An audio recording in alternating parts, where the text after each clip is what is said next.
YouTube channel Saraswati commerce academy. तो friends, आज हम करने वाले हैं company accounts issue of debentures का एक नेक्स्ट टॉपिक। आज के हमारे टॉपिक का नेम है issue of debentures as collateral security. यानी कि हमें क्या मिलता है कि अगर हम कहीं से लोन लेना चाहते हैं या हमारी कंपनी कहीं से लोन लेना चाहती है तो अपने जो जितने भी हमारी कंपनी के डिबेंचर्स होते हैं वो क्या करती है, उसको पैसे देने की बजाय या कोई और सिक्योरिटी रखने की बजाय या कोई और सिक्योरिटी रख भी देती है तो उसकी रखने की बजाय भी यानी कि वो भी रख दी और उसने साथ के साथ उसने एज अ कोलैटरल सिक्योरिटी यानी कि एक सेकेंड टाइम जो सिक्योरिटी होती है वो उसने किसकी रख दी, डिबेंचर्स की रख दी। तो कई बार क्या होता है कि कंपनी जो है लोन लेती है तो ये सारे काम जो है कंपनी करती ही रहती है। तो आज हम इस टॉपिक के बारे में डिस्कस करने वाले हैं। तो फ्रेंड्स, अगर आप चैनल पर न्यू है तो चैनल को सब्सक्राइब कर दीजिए, वीडियो को लाइक कर दीजिए एंड बेल आइकन को प्रेस जरूर कर दीजिएगा ताकि आपको आगे आने वाली वीडियोस का नोटिफिकेशन मिलता रहे। तो अब देखते हैं कि इश्यू ऑफ डिबेंचर जो है कोलैटरल सिक्योरिटी पे कंपनी कब इश्यू करती है। जैसे ही कंपनी को कहीं से लोन लेना होता है या कहीं बैंक से लोन लेना होता है, जरूरी नहीं है कि कंपनी को बैंक से लोन मिलता है, किसी और पर्सन से भी वो लोन ले सकती है।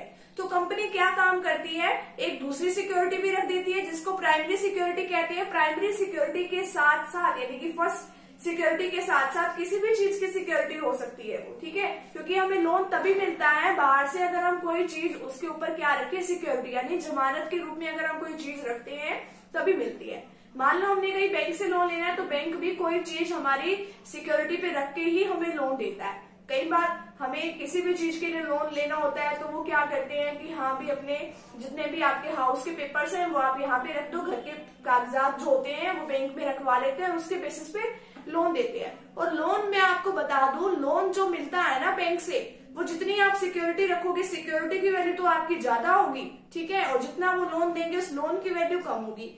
अब वो क्या काम करते हैं, वो सिक्योरिटी पे रखवा लेते हैं। तो कंपनी क्या काम करती है, प्राइमरी सिक्योरिटी के साथ साथ एक कोलैटरल सिक्योरिटी क्या दे देती है, डिबेंचर्स की भी दे देती है। अब डिबेंचर्स की आप सोचोगे कि डिबेंचर्स की दे तो दिया कंपनी ने, डिबेंचर्स के ऊपर तो इंटरेस्ट भी मिलता है जिसके पास वो डिबेंचर्स होते हैं। अब कंपनी उसके ऊपर इंटरेस्ट वगैरह कुछ नहीं पे करती, कंपनी क्या काम करती है, कंपनी उसके ऊपर डिबेंचर्स के ऊपर इंटरेस्ट बिल्कुल भी 1 रुपया भी नहीं देगी। कंपनी डिबेंचर्स के ऊपर इंटरेस्ट तब देती है जब कंपनी ने वो एग्जैक्ट उसको इश्यू की हो, उसने कोई इश्यू थोड़ी ना किया है, उसने तो एज अ सिक्योरिटी पे रखा है, तो कंपनी तो उसको इंटरेस्ट बिल्कुल भी नहीं देगी। और वो जो बैंक या फिर किसी और थर्ड पार्टी से लोन ले रखा है वो क्या करेगी, जब उनको पैसा चाहिए होगा, अगर कंपनी ने उनको पैसा वापस कर दिया एज इट इज, तो वो तो कोई भी जो आपकी सिक्योरिटी पे रखी है उसको कुछ भी नहीं वो हाथ लगाएगी, वो ऐसे का ऐसा आपको सिक्योरिटी उठा के आपको दे देगी। अगर बाय दी चांस कंपनी जो है अपने कुछ भी पैसे देने में अनसक्सेस रहती है, वो नहीं दे सकती किसी भी रीजन से, जो उसका पैसा जो उसने लिया हुआ है मार्केट से वो नहीं दे सकती, तो कंपनी के जितने भी सिक्योरिटी रखी हुई है, तो जो कंपनी के जो भी उसके क्रेडिटर्स वगैरह होते हैं, वो जो प्राइमरी एसेट्स वगैरह जो आपने सिक्योरिटी पे रखी है उनको क्या कर देती है, उनको सेल कर देती है, ठीक है। सेल करने से उनको पैसा मिल जाता है, इंटरेस्ट की भी वहीं से ऑलमोस्ट वहीं से पेमेंट जो है उनको वहां से मिल जाती है।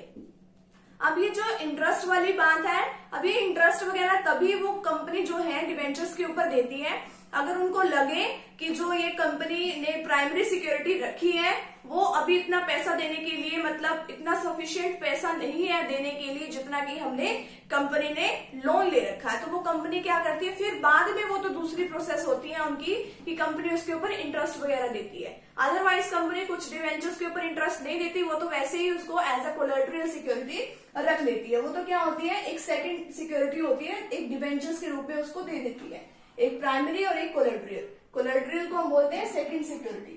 अब देखिए, अब इसके अंदर आपको जर्नल एंट्रीज वगैरह करनी पड़ती है। जो डिबेंचर्स जो कोलैटरल सिक्योरिटी के रूप में आपने उसको इशू किया है, उसमें आपने देखो वो इशू नहीं किया, वो क्या किया, वो तो आपने ओनली एक सिक्योरिटी के रूप में रखी है, तो उसके ऊपर इंटरेस्ट मिलेगा ही नहीं और ना ही आपको कोई उससे रिलेटेड कोई जर्नल एंट्री करनी। तो इसके अंदर आपको फर्स्ट केस में क्या बताया जाएगा कि फर्स्ट मेथड आपका बताया गया है कि आपने जितना भी बैंक से पैसा देखो इशू करने की तो आपको कोई एंट्री करनी ही नहीं, बट आपने जो पैसा बैंक से लोन के रूप में लिया है उसकी आपने एंट्री करनी है। बैंक अकाउंट डेबिट, आपके पास बैंक से पैसा आया, टू बैंक लोन, कहाँ से आया, बैंक से, बैंक लोन की वजह से आपके पास क्या आया, पैसा आया। तो आपको ये बैलेंस शीट के अंदर बट ये दिखाना पड़ेगा, और या फिर इसके जब आप जर्नल एंट्री करोगे वहां पे आपको एक नोट के रूप में इसमें देना पड़ेगा कि हमने क्या लिया है, कि अपने डिबेंचर जो है एज अ कोलैटरल सिक्योरिटी रखी है। ठीक है, मान लो एक क्वेश्चन में हमें दिया हुआ है कि कंपनी ने 2 लाख रुपए के, जो पहले पिछले साल कंपनी ने 8 लाख के डिबेंचर्स के लिए लोन ले रखा था, वो अभी भी आउटस्टैंडिंग है, और इस साल कंपनी ने क्या किया, दोबारा फिर से लोन ले लिया।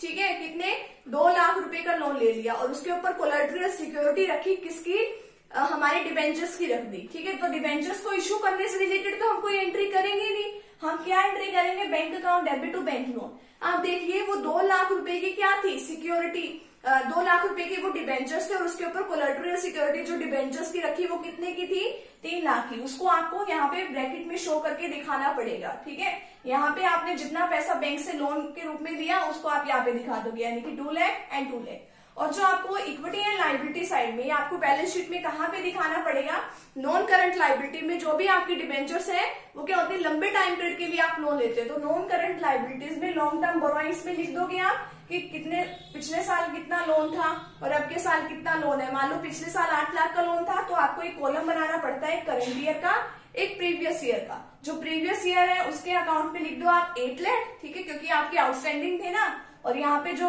करंट ईयर है उसके अंदर आपको क्या लिखना है, 8 + 2 10 लाख। ठीक है, और बैंक लोन में आपको यहाँ पे लिखना पड़ेगा कि कितना आपने बैंक से लोन लिया, कितना लोन लिया आपने, 2 लाख रुपीज का, तो उसको आप यहाँ पे लिख दोगे।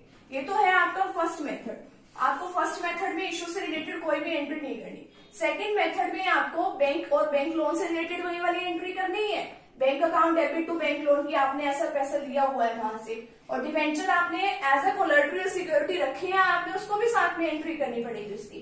Debenture suspense account debit to debentures account, यानी कि कितने जो डिबेंचर सस्पेंस है वो आपने लिए हैं, उसको डेबिट करना है टू डिबेंचर्स अकाउंट। और जब आप इसको बैलेंस शीट के अंदर लिखोगे तो उसके अंदर आप टोटल डिबेंचर्स की जितनी भी वैल्यू है, पहले कितने के डिबेंचर्स थे, 1 लाख के डिबेंचर्स थे।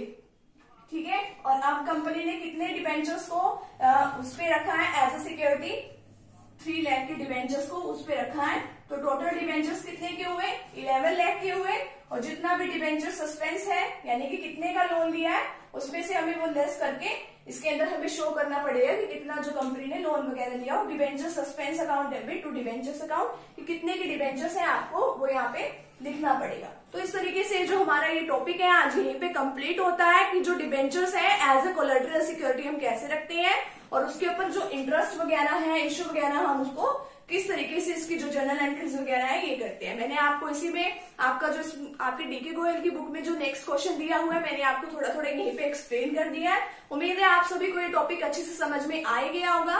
तो फ्रेंड्स, अगर